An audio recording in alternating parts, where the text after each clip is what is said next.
చట్నీకి కావలసిన పదార్థాలు: అల్లం, ఎండుమిర్చి, చింతపండు, ఎల్లిపాయలు, మినపప్పు, ధనియాలు, శనగపప్పు, జీలకర్ర, బెల్లం పౌడర్,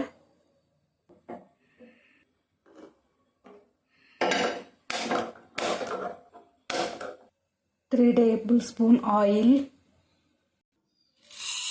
మినపప్పు, ధనియాలు, శనగపప్పు, జీలకర్ర మంచి అరోమా వచ్చేదాకా వేయించుకోవాలి.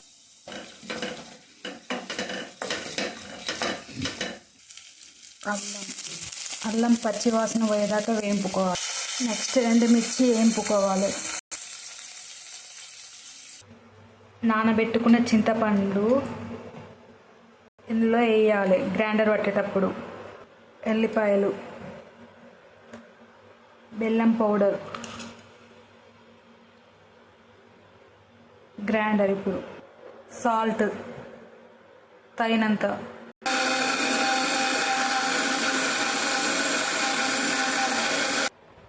ఇలా గ్రైండ్ చేసుకోవాలి మెత్తగా.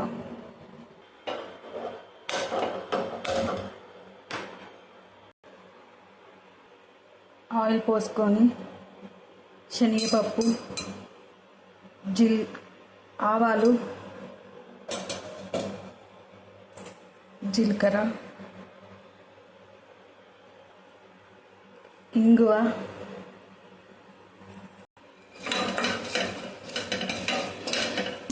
గ్రైండ్ చేసుకున్న అల్లం స్టవ్ ఆఫ్ చేసుకోవాలి.